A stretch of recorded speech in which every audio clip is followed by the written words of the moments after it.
I really appreciate ACC and Thompson Coburn for having Mark and I. This is a really exciting day for me because I met Mark when he was presenting this to another group I'm involved in, and I was just moderating and kind of helping him along. And I'm very excited to now be part of this presentation because I find it extremely fascinating what happens within our brains when we talk self-doubt, and all the things that little soundtrack that plays in the back of our mind. Not only does it hurt you mentally, but the physicality and all of the things that go along with it. So I'm really excited for you guys to hear Mark and to be a part of this presentation this time. So I'm just going to jump into this. First of all, Mark and I really do love for this to be interactive. So please use the chat, the raise your hand feature, or the Q&A if you want to be more anonymous. But this will be a better presentation, I think, if the more participation that we have. So when Mark and I were getting ready to do this a couple days ago, I pulled up something that I had seen on, the great social media of Instagram that really spoke to me and I think is a great way to kick us off here. And it was, just a picture with the words written across it that said, "I asked a therapist why resting is so hard for me. And they said, because you confuse rest with being unproductive and being unproductive with being unworthy." And I cannot unhear that. And I think it's a great place for us to start here because probably most of the people on this call are very high performing, and really struggle with rest because it feeds into this self doubt. And we are going to give you some tools here as we go forward to really help with turning off that voice in your brain and making sure that you take care of your whole self, not just, grinding out the work. So I think that's a great place to start. Mark, you ready? I'm ready to go. Thank you, Monica, and delightful to be here. Thank you so much, everyone, for joining us today. And as Monica said, we'd love you just to reach out. Use the chat room, use the Q&A if you'd like to ask questions that aren't broadcast broadly. Or if you're able to do so, just raise your hand and take yourself off mute. We'd love to hear from you and ask questions as we go. There's no real formality here. I love what you said, Monica, that sort of part of our brain, we'll be talking about this in detail shortly, that is telling us stories, and it's constantly telling us stories like, I'm lazy, I'm not good enough, I'm just sitting around, there must be something wrong here, is so deeply connected with our emotional, physiological emotions.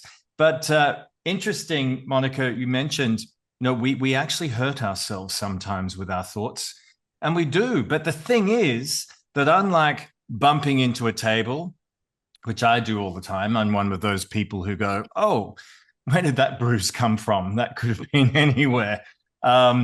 We don't have nerve endings in our brains. So unlike the rest of our bodies, which is very innervated, we don't feel it when we're hurting ourselves. But we can look for the signs and clues in terms of other physiological emotions that show up and the thoughts that are associated with them.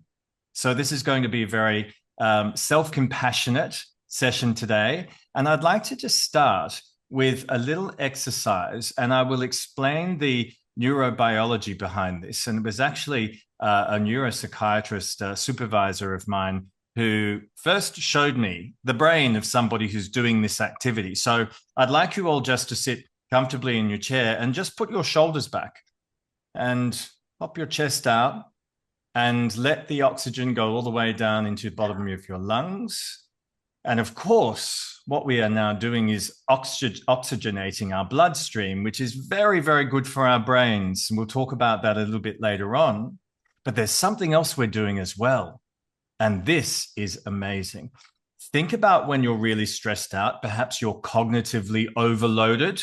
We all experience that from time to time, or perhaps even sometimes every day. Our body interprets this state as a threat. And our fight, flight, freeze system kicks in and we start to hunch over. We hunch over in our desks, we become smaller, we retract, and that is our brain trying to protect us from threat. So by putting our shoulders back, we're presenting our vital organs to the world, and our brain picks up very quickly, I'm not in danger.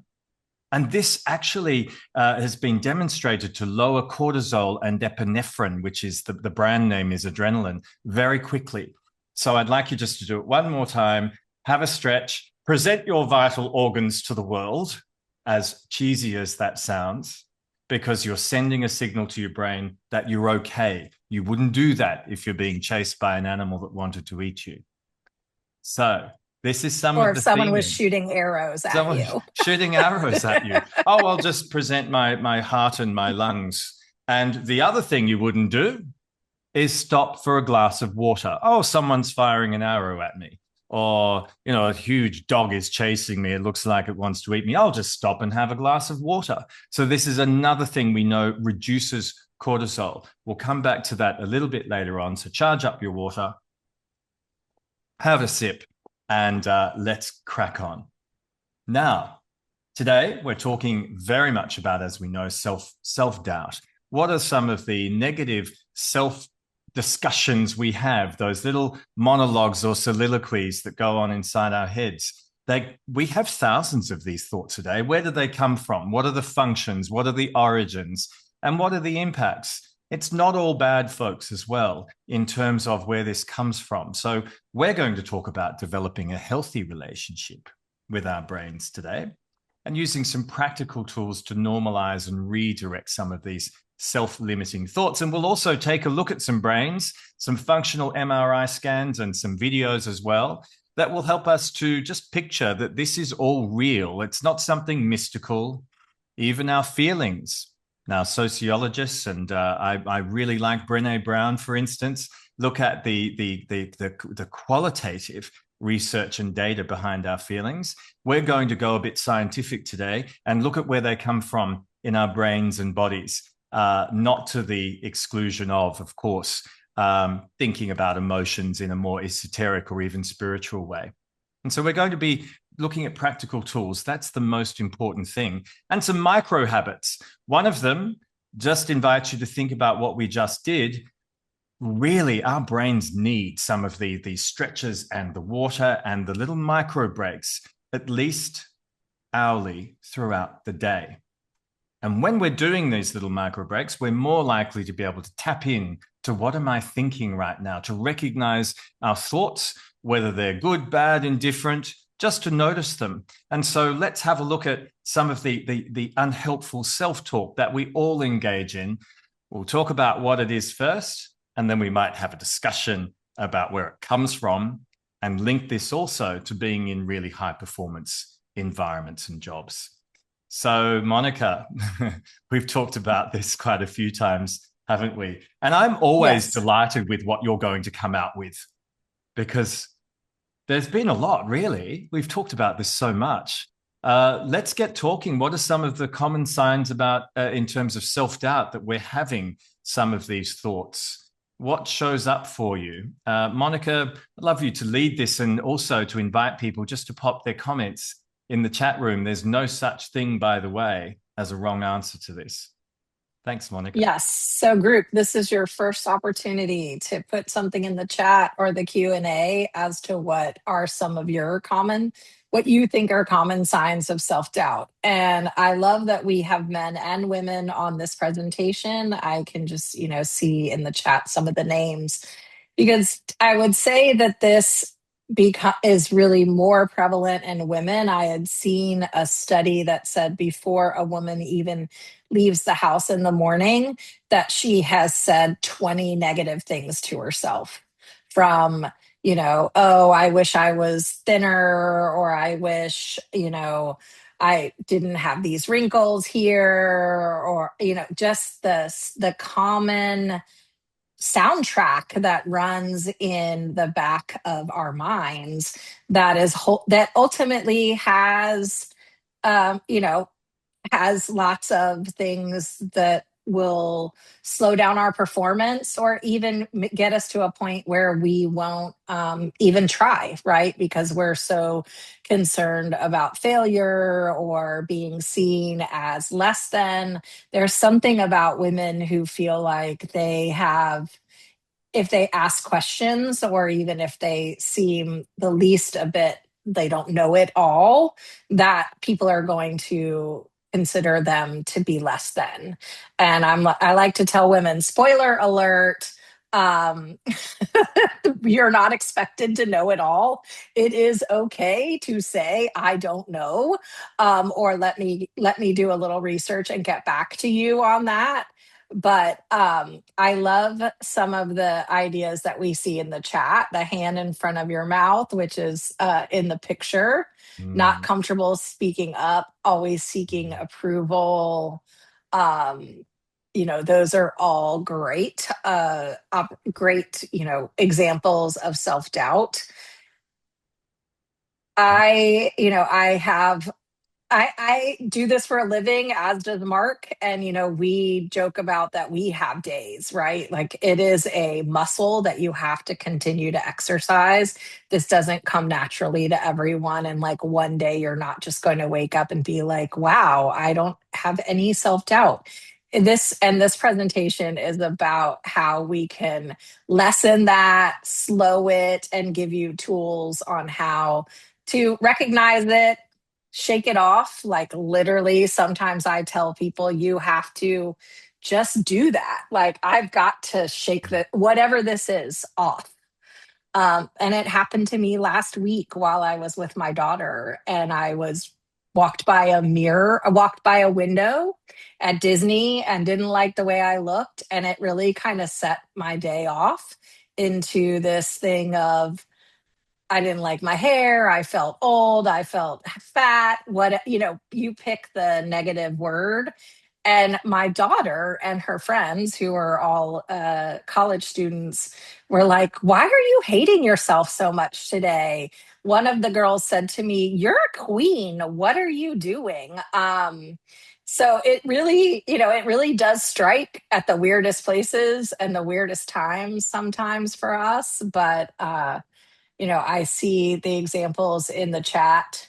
Feeling tired or no longer innovative is definitely rears its ugly head as well. So, Mm. Some great anyone else want to examples there. share? Monica, just as we're waiting, and there might be someone who'd like to put their hand up. I really love the chat. This is really fantastic. And some people are sending us messages, so we'll just read those out and not identify people. And some are putting them out to everyone. Susan mentioned hesitant to respond or speak. And this is something that we experience all the time when imagine we're in a group. And I do this myself, and I do this for a living. And you might be sitting thinking, oh, I wonder if this relates to that. And you're in a group presentation or a meeting, you think, oh, no, don't say anything. Don't ask that. That's a silly question. We tell ourselves this story. We quieten ourselves down. And then someone else comes out with that question, and it generates a whole discussion. And, someone says, oh, what a great question. You think, oh, I had that in my mind, but I never really say anything. Eyes down. That's that sort of submissiveness, which is also a sign we might be going into a threat response mode, and the threat is in our heads. And someone's also said, feeling tired or no longer innovative. This is interesting because cognitive depletion often involves a depletion in glucose, and our brains chew up more glucose than any other organ in the body. So when we're doing our heads in, we'll look at the mechanism soon. It's not hard to see why we would tire ourselves out and no longer innovative. The innovation or creative center in our brains is warehoused in the prefrontal cortex, which is where our capacity to think straight, think clearly, all of our cognition comes from. So we're going to have a look at where that's warehoused and why that gets depleted by sometimes our own thoughts. Confusion and scattered thoughts, same thing. It's called a hijack of the prefrontal cortex. And it can be driven by our own negative self-talk. It can be driven by cognitive exhaustion, stress, same mechanisms. We'll have a look at this shortly. And very quickly diffused when we do some of these activities, like putting our shoulders back. we might find ourselves rambling or outnumbered in a world where 95% of my peers are male, feeling like one of the males will get chosen regardless of how good I am. And this is that gender-based self-efficacy theory where it's a fact, gentlemen in the room, men are more likely to put their hand up for something for which they have maybe 50% of the relevant skills, whereas women are far less likely to do so unless they can tick every box. Rather than looking at the growth opportunity, it's I haven't done this before, so I won't be worthy. Well, it's all a little bit dreary sometimes, isn't it, when we're doing our heads in with some of these thoughts and we stop ourselves from getting out there and potentially achieving our full potential. The brain and mind mechanisms are absolutely fascinating. When we understand them, we can actually start to develop a different relationship. And I promise you it works. And this is about, and I'd invite you just to think about this right throughout the session. This is about lessening or reducing the depth and duration of our self-inflicted suffering, within those gaps that then appear, happiness can emerge. And it's deeply brain and mind science based and neurochemical. And we're going to talk about why very shortly. So there are lots of common self-doubting thoughts. And some of these are about undermining our own self-confidence. I'm not good enough. I don't look good enough. I don't act good enough. Why did I say that? Oh, no, I said something silly. We all do this from time to time. And this is actually part of our pro-social brain. So this is where we start to turn the corner a little bit and think, is what this guy's saying that if I didn't have self-doubt, I couldn't be a good person? Kinda, yes. So this is where we're going to start to develop a more compassionate relationship with our self-doubt. And within this lies some of the keys we're going to talk to de-escalate. The fear of trying, I'll always fail. There's no point in me doing that application for the promotion or for that big project because I won't get it. I won't be good enough. Unhelpful comparisons. Others are better than me. That person's smarter, or they said something much more profound, or they're more articulate than I am, or fill out all of the blanks. We think about the way we present physiologically, the way we might present verbally, and the way we process information. And we start to watch these things and tell ourselves lots of stories. And this is called rumination. And we're going to show you shortly where it sits in the brain. But Monica, this is really prevalent in high performance environments, isn't it? The high achiever. I think it's I've got to believe it's most prevalent in the high achievers, right? If you're not a high achiever, you maybe don't care. I don't know. But I do think, there's actually a fair amount of people on this call that I know, as well, obviously, as Liz and Susan. And I would say we have all had our moments of being, feeling like we weren't good enough. Even when I was a partner in a big law firm, I had moments where I wondered if someone was going to walk in, with the big brown paper box and say, hey, we've just figured out that you are not supposed to be here. You don't belong here. Pack your stuff. Security's on their way, which is, when you say it out loud, absolutely insane. Because, I obviously I'd gone to law school. I'd had met all the career milestones, but I still had days. And then you have the great days, right? Where you kill it in court, or you negotiated something really fantastic. Your clients were happy. Everyone was happy. And you remembered why you do this, and kind of how great you were. And it goes back to the question we were talking about before we started about, what do you do to balance the days where to put it in a sports analogy, right, where you batted 100 versus the day you batted 600? How do you deal with, the average, and feeling, not letting the low days overpower your good or even middle of the road days? That's a great point, Monica. Thank you. And just on that example of you batted 100 one day, but you've batted 600 on another day, this is actually about integrating the full self.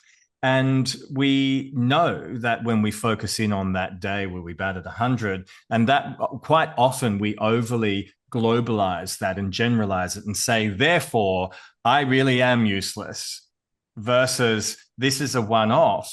And quite often on those days, when you killed it in court, Monica, without being conscious of it, quite often we would be making that overly specific to that day. Oh, well, that was a good day. I'm capable of it, but I'm not generally, and more broadly, I'm going to mess things up. And so it's interesting. It all resides in parts of the brain that we know often, and it's sociological conditioning, gender-based conditioning plays a big role here, as does the pro-social brain, often affects women more than it does men. And for those of you who'd like to have a look, you'll get a copy of the deck. But some of this research is really clear. 75% of executive women report having experienced imposter syndrome at some point in their careers. 81% of executive women putting more pressure on themselves not to fail than do their male counterparts. And we see this across really high performance professions, regardless of how successful somebody is. There was some really neat research done into surgery and surgeons, and I've done a lot of work with women in surgery, in law, and in judiciary. And it's the same stuff across the board. And imposter syndrome, that belief that I'm not actually who I say I am, is quite profound, significantly more so than in women than among men. And this correlates with stronger mental health impacts. It doesn't mean that women have poorer mental health outcomes, because actually women are more likely to identify when they're not feeling great and talk to somebody about it. So there's the yin to the yang, if you like. Legal professionals are especially prone. So I'd like you to have a think about this question as to why. What are some of the things that drive up self-doubt, drive up those negative self dialogues, those inner monologues among legal professionals that we might not see in some other professional environments? What are some of the reasons? Would anyone like to have a go at this? And Monica, sorry to put you on the spot, but I would say that I think the good experiences we often would chalk up to luck, or not our skill, but some great set of facts or some external help that got us the great result. But when we hit bad results or had something go wrong, it was always for me, at least, it was my fault, right? I didn't have the ability to say that could have been external factors, right? I took on the bad as my own, but the good I would attribute to something else. Isn't that interesting? So full responsibility for anything that your brain tells you didn't go well, and it might not even be real or what other people perceive. And I'd invite you to think about this. Everyone's got an example of this where you have perceived something went really poorly and someone else says, "What? I thought that was great." Or perhaps there has been a suboptimal outcome and you completely go hard on yourself and attribute any wins to something or someone else, or even luck. And somebody's mentioned here as well, many legal outcomes hinge on a third party's analysis, thoughts, judgment, and even if they're incorrect, they can hold more weight. For example, what judges may have to say, or even expert witnesses. Great conversation. Now, there are lots of reasons why this is particularly prevalent for those of us trained in the law, and one of them is that we're trained for risk detection. We are trained to look for the gaps. And this sounds a little bit like pessimism, doesn't it? But it is. It's driven by same parts of the brain where we're looking for what might go wrong.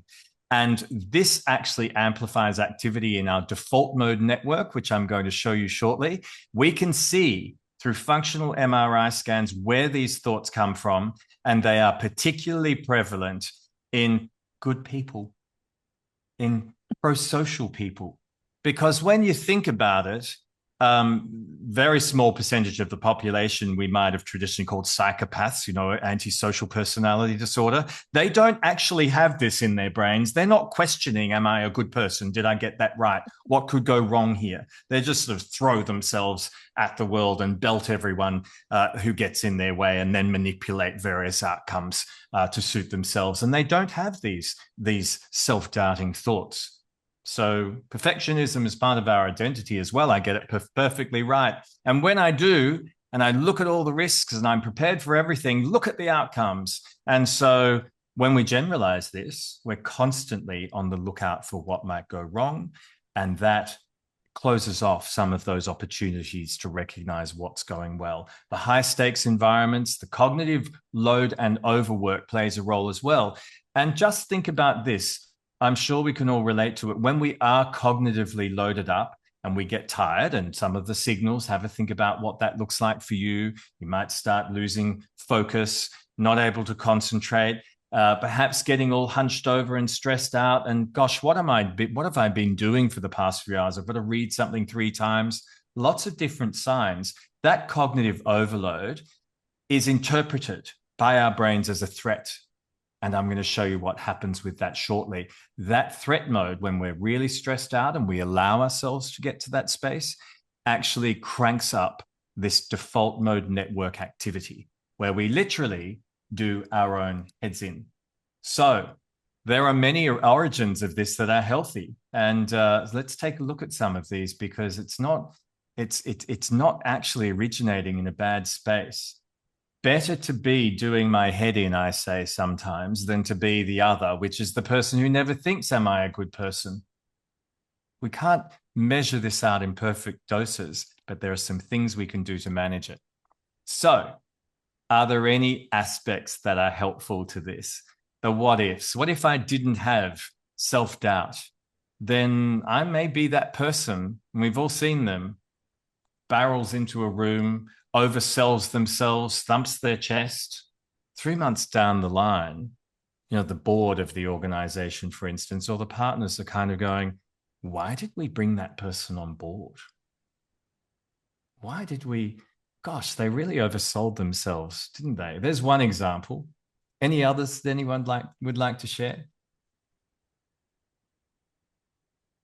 Think about our capacity to empathize as well, to pause and think, am I being a good person? It's not literally the question. It comes in many different forms, but I wonder how they're going. Am I supporting them enough?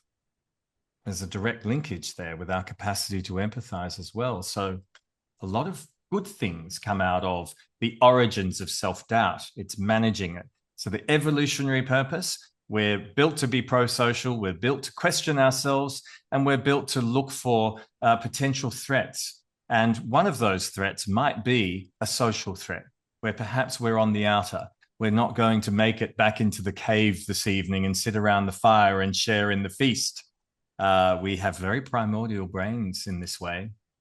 And so the amygdala, I'm sure you've all heard of it. This is the stress, the fight, flight, freeze center in the brain, sparks up when we get into serious self-doubt. And when it's sparked up because we're really stressed as well, then that has a sort of a reverse impact. And then we start to doubt ourselves because we can't think clearly. We're not being our most rational selves. This hijacks the prefrontal cortex, where we're able to think clearly and catch ourselves, and reinforces often cycles of pessimistic thinking. But we can break old habits, and we're going to show you how fairly soon, and also the mechanisms for that. Just to fill that out a little bit, this is a functional MRI scan of somebody who is ruminating. The default mode network is lit up. A small part of the prefrontal cortex, the amygdala you'll see lit up, and this is what we call a state of hyperconnectivity, where everything's sort of, no, we've got ping, ping, ping. I know I did something wrong. That person doesn't like me. I'm useless. It's all going to go horribly wrong. And all of these, one part tells us stories about ourselves. What did I do that was stupid yesterday, or that I just said? Why did I say that? Another part ruminates over those past things that have gone wrong, and things I've done that have been terrible in the past, and how I've failed at things. And then another part that seeks to protect us takes all of that and then predicts the future about all the things that are going to go horribly wrong. Their physical features in the brain, and they hyperconnect. Monica. Well, I love these slides and probably the next couple, which focus on really how your brain reacts to this Yeah. behavior, because it gives you it, for at least for me, when we did this the first time, it really gave me something to focus on as to who's playing the tricks, right, on you. It is your brain. Once you've fired one part, the other part shuts down and can't help you rationalize. And for me, it really has helped me shorten that cycle, right, to stop, maybe not stop it all the way, but sometimes just start your brain. You're like, okay, this is my prefrontal cortex has completely shut down at this point, and I am in fight, flight, freeze. I am not behaving properly. It might be best for me to lay down for 10 minutes and close my eyes and not do this, or um lean back, take the deep breath, drink the water. And I think, for there's a lot of very smart people on this call who, like, will like the science, right? For me, that was really the kicker that made this discussion so different than many imposter syndrome type conversations that we've had historically. So I really love this part. Fabulous. Thank you, Monica. And I really like the way that you also, one thing that we love doing is bringing that context, the practical context to this. And, we know that as we practice out some of the techniques we'll be talking about today, we are diffusing or down regulating some of those stress responses, which then quieten down the bits you see lit up on the screen now. These functional MRI scans show a lot of activity in parts of the brain, but not the prefrontal cortex. And so we might notice we're not concentrating anymore. That might come very quickly and very easily with rumination, negative self-talk. Our bodies keep the score as well. And invite you to think about where do you feel that in your body? Some people talk about feeling heat in their heads. I know for me, it's the shoulders. I start to hunch and I get a little bit sore around the shoulders. Some people talk about feeling it in the gut.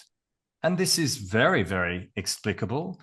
We have this beautiful vagus nerve that innervates all of our chest, our torso, right down into the belly, and it talks straight to our brains. They talk back and forward constantly.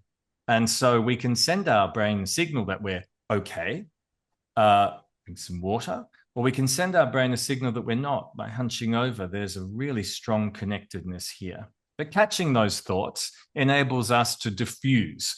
Once I'm aware of the thought, I know it's just a thought rather than I'm stuck in it as though it's a fact. And this is really helpful. It is very physiological, and there's a lot we can do about it. So when does your self-monitoring become a form of sabotage? What happens for you? I know for me, I get these, I'm just going to normalize this, very, very close to a traumatized brain process. And trauma often induces, and the stories we tell ourselves, feelings of shame, which are often hard to describe.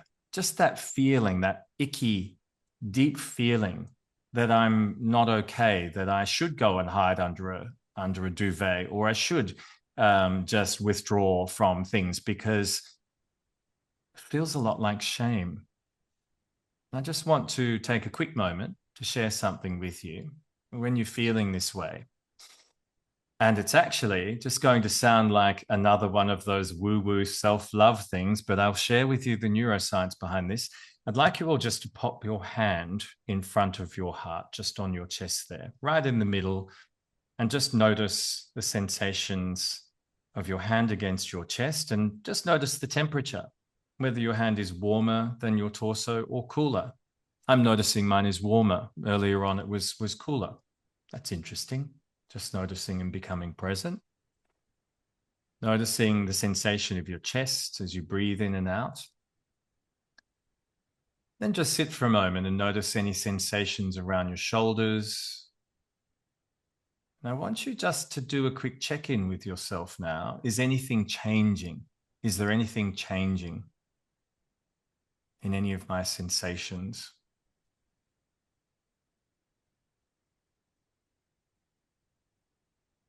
How about you, Monica? Anything shifting for you? I think if I just focus on something other than what my brain is telling me, I can Mm, usually, no matter what it is, right? Putting your hand on your heart or even just taking like 3 deep breaths, yeah. uh, that it stops. It just stops that Yeah. voice. Yeah. Yeah. It's wonderful, isn't it? And being It present, is. mindfulness does this. Somebody's mentioned in the Q&A, the heart slows down. Guessing blood pressure goes down as well. Absolutely spot on. It does indeed. And this is very good for long-term heart rate variability, a sign of cardiovascular fitness. But what's just happened here? This is really fantastic stuff.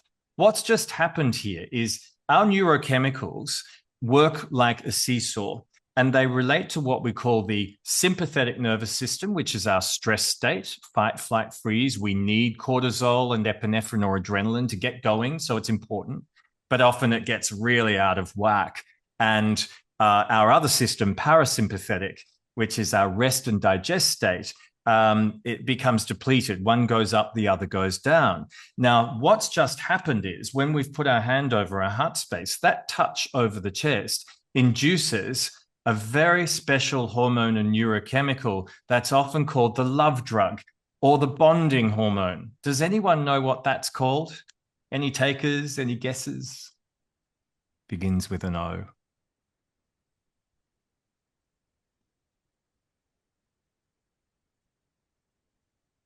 Dopamine's I mean, I very know close. I know the answer, so You I know the won't. answer, yes. And somebody's just gotten it. Dopamine is very related. So let's hold that for a moment. Oxytocin, good guess or good choice there. Oxytocin, the love drug, is responsible for us feeling feelings of safety and connectedness. And we know that when we touch our chest, just like what happens when a baby cries and the parent gives the little rub on the belly or the chest and they stop crying, this induces oxytocin and it helps us to feel safe. And when that happens, the parasympathetic nervous system goes up. And that actually pushes cortisol and adrenaline down.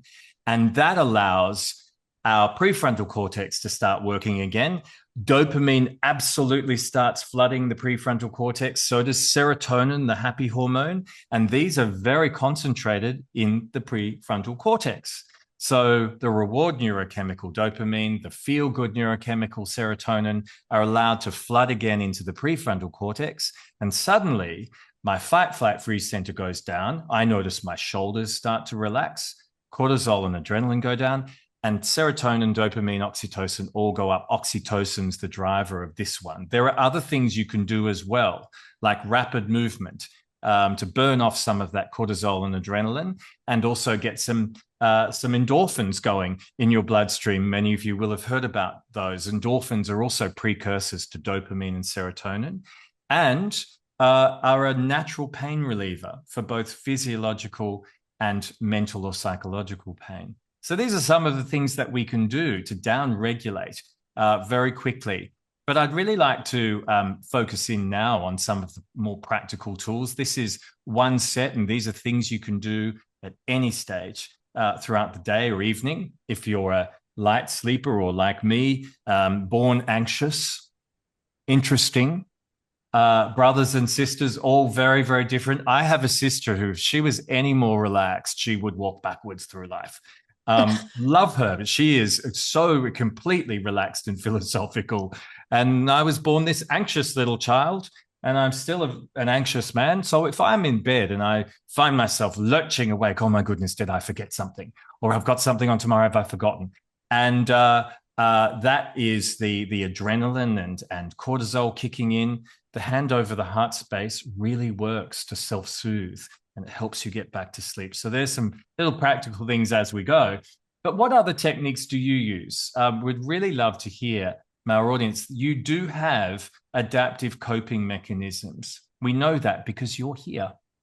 So, what are some of the things that innately you're eminently resourceful people that you do to down-regulate your stress, which is often associated with rumination, to give yourself a little bit of a leave pass or a bit of a break? Let's get some ideas going. Headphones in, ASMR. Love that. Yes, there's something about that repetition of those lovely noises. Ice cream. I like ice That's the way cream. to get a Yeah. little yeah.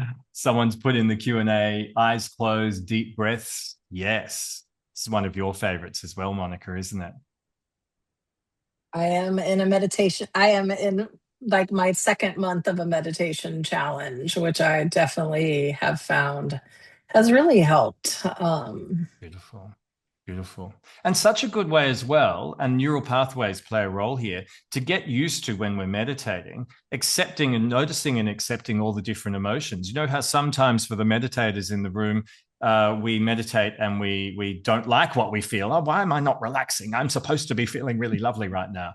But it helps you to actually notice your physiological emotions and your thoughts more quickly and to accept what's happening rather than fighting with it. Devotion and prayer in the morning, beautiful. Thank you. Spiritual practice. I'm Very, very surprised deeply that important. Liz didn't put petting your dogs, Ah, because I yes. think that is a great way to Mm, increase your good hormones and slow down yeah. the bad. Beautiful. And the oxytocin effect comes very closely with the love of beings, sentient beings, and animals play a great role. We talk about this a lot, don't we, Monica? The cuddling. My two dogs cuddles regularly. Sometimes my strategy is to pick my dogs up and just give them cuddles. Fortunately, the King Charles Cavaliers, so they love that. My partner, not so. When I just sort of say, "Hey, I need some oxytocin." But then, I mean, the reality is he also says, but hang on a second, doesn't this take 4 minutes? The dogs are over there. I'm busy. Box Well, breathing. That's yeah, it.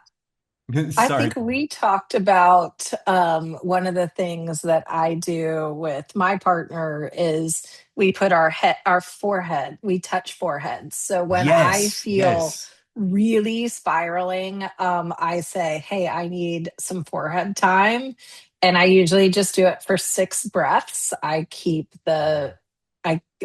count the six, but something about the touch plus like being so close and breathing really really makes a difference. And I've struggled the last couple of years with the death of both my parents, and just had some rough spots, and I would say that is probably the most, at least for me, the one of the most effective things. It's really beautiful. Yeah. Thank you, Monica. So that bumping, I haven't tried that one yet, but when you talk about it, I know why that will work. And yeah, you're right. It's the oxytocin, the feeling you cannot feel. Now we're pretty primordial in many ways. Our stress and the stories we tell ourselves ratchet up the fight, flight, freeze response, which is our fear and survival response. You can't feel fearful and that you've got to fight or run away from something and feel really safe at the same time. So when we ratchet up the oxytocin effect, the other has to go down. Really beautiful. Someone's mentioned box breathing, going on a walk, getting outside, shifting yourself out of that zone, getting those endorphins moving as well through movement. Fabulous for resetting the prefrontal cortex, which is where our capacity resides to actually notice and say, "Oh, that's not real." Now, here's a little one, really, really important tip, actually. That's not real. That's just a thought, not a fact. That's just my brain trying to protect me. It's not real. It's just a thought. It's not a fact. And once we've done that, we've entered into what we call a diffusion modality. And we're going to have a look at something really neat. Some of you will have heard of this before, but metacognition. How fabulous. And what a great thing to look at next. We're going to talk about how we rise above some of these thoughts. And there's a really neat model called MAPS, and it's about self-regulating. Metacognition assumes we're walking around all the time with lots of thoughts and we're stuck in them. Metacognition is sitting above those thoughts and being aware of them. What am I thinking right now? How is that affecting the way that I'm feeling? So let's look at the simple steps involved here. And then we've built this into a model called Pause It. And we're going to talk through how do we apply all of this step by step. So metacognition, the M stands for knowledge about your own thinking. And all of the things we're talking about so far are really about accessing those thoughts. When I'm aware of them, I can access them and then I can watch them rather than being stuck in them. The A stands for agency. So I've noticed I'm having that thought again. And practice helps us to get those metacognition processes moving much more quickly over time. Now that I know, I've got agency, I have control. I can sit there and ruminate now that I'm aware I'm doing it, or I can choose to do something to diffuse from that. And this is where, well, then you kind of think, well, what would that be? The PS in MAPS stands for possible selves. This is beautiful. Now, we know that as human beings, our primary motivations as good, I should say, good human beings with a good, healthy default mode network that does our own heads in, is to move away from our worst possible self and towards our best possible self. So what is my best possible self right now? Now, this is a really neat time at which to think about where do my values sit? And often a really good shortcut to our values is actually understanding our strengths. So some of you may have done the VIA character strengths test that was in the invitation. If you haven't, don't worry. You can just have a look at the link afterwards. This is a test that provides you with a list of your 24 character strengths, and your top 5 are your signature strengths. But as perfectionists and people who do our own heads in, Monica, we often go down to the bottom first, don't we? And look at, what am I worst at? We've had a few. It's actually, we laugh about this because it's actually my favorite part of this test, or this test, is what's at the bottom of mine, because it is so spot on, which I'll just share. Spirituality has never been a strength of mine, but I'm working on that. Self-regulation, I have very little of that. And forgiveness, those are all at the bottom of mine. I mean, if you've wronged me, you might as well have left this earth because I am not good at that. But my top ones are like very spot on as well. I wasn't surprised to see those as either, but it is really, I find this this test just fascinating. Now, the modest self holds back on sharing the top 5 strengths and instead shares the bottom. So I'm going to invite you, Monica, to make an intentional effort here. Would you mind sharing your top 5? Sure. I don't mind. They are perspective, honesty. I have been known to be described as sometimes maybe brutally honest. I'm not the one who's going to sugarcoat it for you, but humor is my third, which is very, you guys can probably already see. Kindness, and curiosity. I am very curious, which is probably why I love this presentation. And then, yeah, social intelligence, it rounds out my 6. That's beautiful. Yeah. Thank you. Now, and thank you to the person who's just shared with host and panelists. So we won't name you, but top 5: love, humor, curiosity, perspective, appreciation of beauty and excellence. And Monica, with yours, I know that these strengths actually are a bit of a mirror or insight into, looking glass into your values.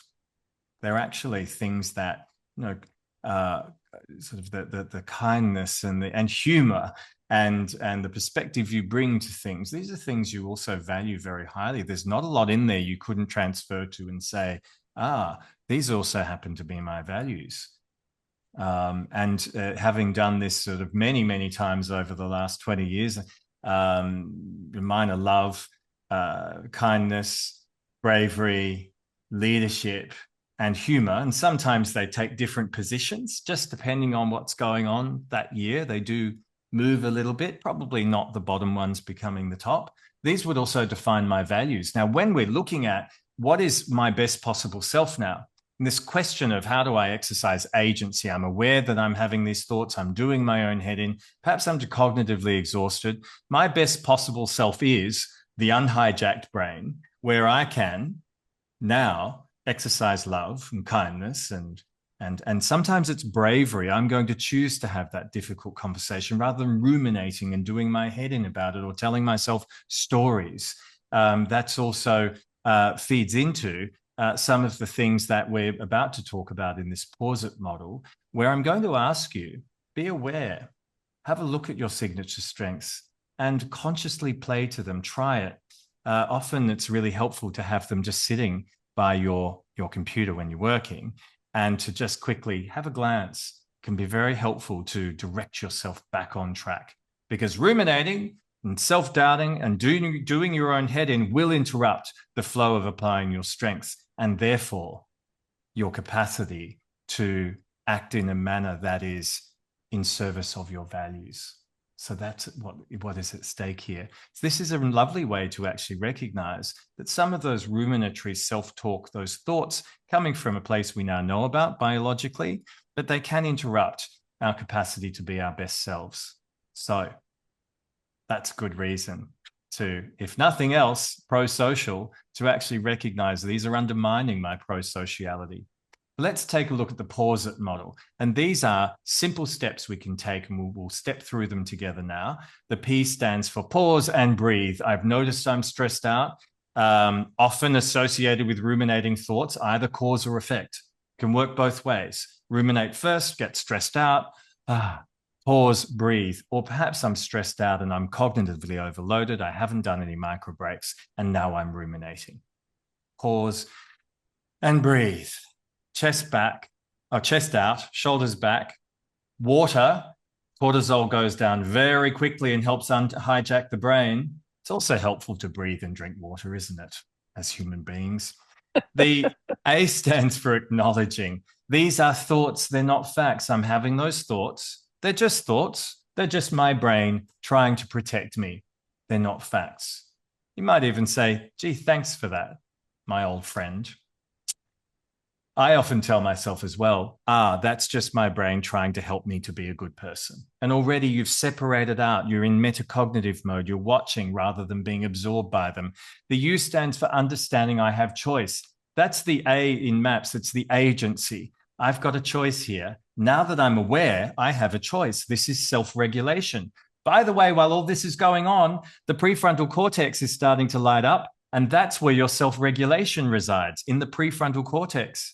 So it's going to be easier now to control what I do next. The S stands for scan for the evidence. What is really going on here? What are the facts? Well, the facts are I've got to get that deck together and I'm worried about how it might land. Okay, well, they're the facts. The facts are not that it's all going to go horribly wrong. The I stands for integrate strengths and values. So how will I use my strengths and what really matters, what I value the most now? And that then sets us up for taking action and transcending from these thoughts through practice, repetition and reward. And there's a step-by-step playbook here for you as well that you can have a look at in the slides. Really encourage you to have a go again and again. And we'll talk about why that's so important to keep repeating and doing things over and over again.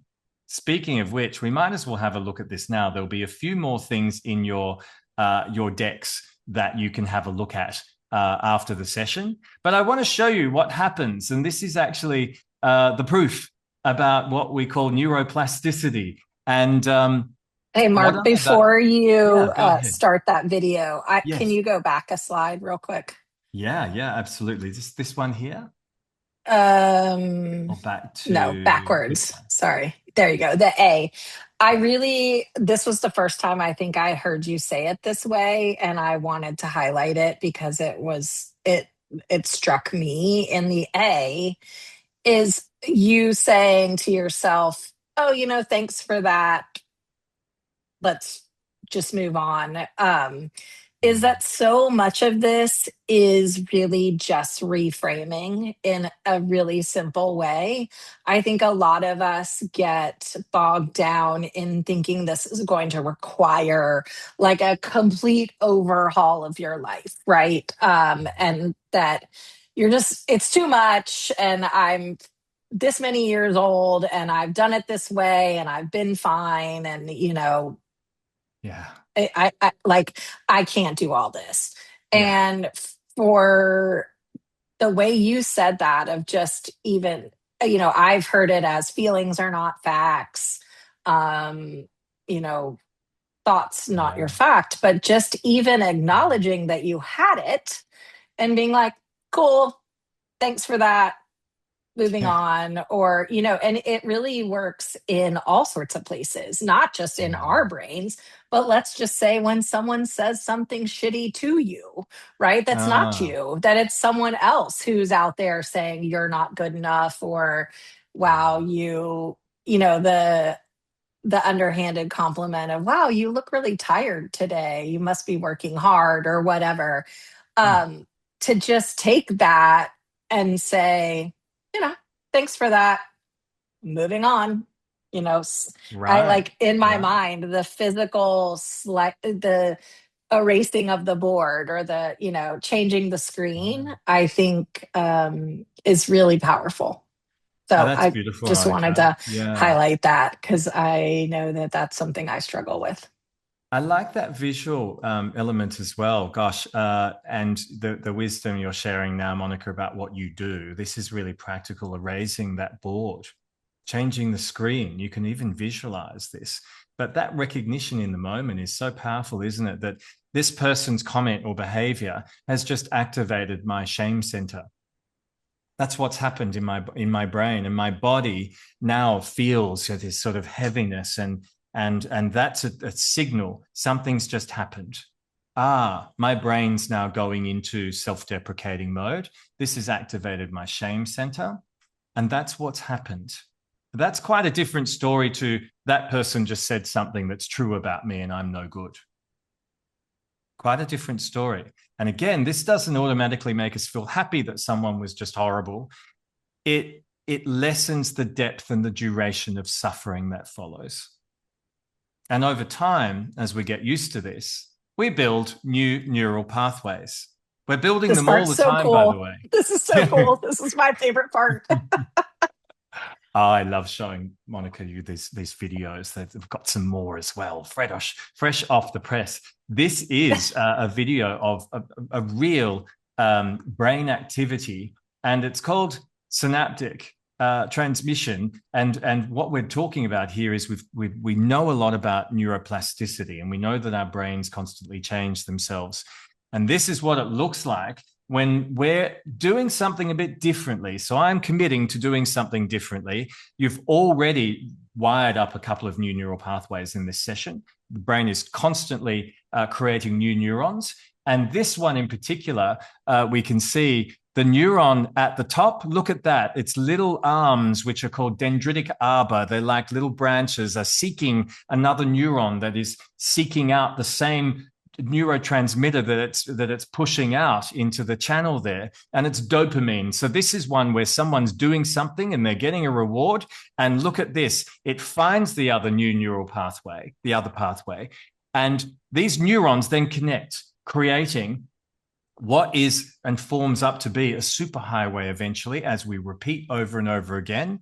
And these are neurons connecting with dopamine, the reward neurochemical. That feels good, so I'm going to do it again. And you'll notice there's another neuron at the bottom, and that neuron is a bit thicker, and it's associated with the same behavior. This is someone repeating something. It's important, and therefore I need to create a new neural pathway out of this. It ultimately means less glucose being expended trying hard because it becomes a habit.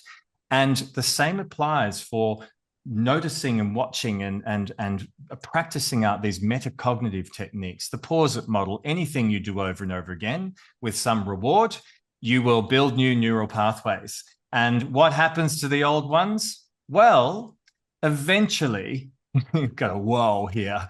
This is cool stuff, right? I also just want to show you there are a lot of little moving parts here, if you can see them, other little particles. And some of those, there's one flying through now. Some of those are actually just other, what we call glial cells, and they're on a mission to do other things. Lots of functions going on here. And what happens when you'll see the lit up parts around these neurons is when the electrical current is strong, these other little critters here that you can't quite see called oligodendrocytes. They look like octopus. They come and deposit the little arms on the new neurons, and they deposit myelin, which is a fatty sheathing that's a little bit like the plastic on an electrical cord. And that makes the current stronger. It protects the neurons, and it basically says, hey, this is important. So we're going to deposit fatty sheathing around this. And when that fatty sheathing starts to withdraw because you're not using something anymore, the electrical current withdraws, disused pathway, those oligodendrocytes say, right, work is done here, not needed, and they withdraw, exposing the neuron or the wiring underneath to this. This is what we call synaptic pruning, and it's happening all the time. It's the disused pathways in your brain being gobbled up by these glial cells, these microglia that are on a search and destroy mission. This is literally an old neural pathway that is not being protected anymore because it's not being used, being gobbled up by these glial cells that then go and deposit the materials, the fats and the proteins and the amino acids where they're needed more. So this is happening all the time. New neural pathways need to give way. Old neural pathways need to give way to the new ones. They get gobbled up because otherwise our 80 billion neurons in our brains would become 160 billion, and our heads would need to be larger, like when Mars attacks kind of thing. So this works in your favor. You don't have to push yourself and denigrate yourself to kill off old habits. Just build the new ones and practice them out and get that reward that comes from sharing it with other people as well. The dopamine and oxytocin, it strengthens the pathway, and the old ones will gradually dissipate. Really important. Will you get rid of your default mode network? Well, I hope not. No, the answer is no, because then you might become a psychopath. We need it to protect ourselves, to be good pro-social people. But it's about building pathways to become more aware more quickly. I'm just doing my head in again. That's my default mode network telling me a story. It's not a fact. It's just a story. So pretty cool stuff, huh? It's all happening in our brains right now. And so would really love you to take a moment, and there are some worksheets as well. You get a worksheet to make a few more notes and some commitments to yourself. But what is one small, manageable, short-term thing that you would like to achieve? What one or two actions will you take to do it, and when? If it's diarizable, then you are absolutely on the mark. It's specific, and I want you just to take a moment to make a commitment. Try one thing at a time. It might be even having a look at the pack. It might be just doing the hand over the heart space, but that's repeatable. That really matters to you. And so you will get, obviously, a copy of the deck, and there'll be a recording of the session as well. But if anyone would like to share any of their commitments in the chat room, we'd love to hear from you. And also, if you have any questions, it's a wonderful time to ask. You will get a copy of this commitment card. I always like to just pause and make a commitment too. So yeah, I'm doing that right now. And it actually involves just restoring and coming back to that number one value of love. Monica, oh gosh, the time has flown. Thank you so much for sharing your beautiful thoughts and wisdom as well in the session today. Well, I was wondering, can it be as simple as I'm going to drink more water? Yeah. I mean, Yeah. given, kind of the translation of water helping tamp down, Yeah. the bad behaviors. So could it just be that simple? Yeah. Um, Nice. Nice. That plays a big role. So, my guidance on this would be do a little combination every hour, shoulders back, present your vital organs to the world, and drink some water, neither of which you would do if you're having arrows fired at you or you're being chased by something horrid.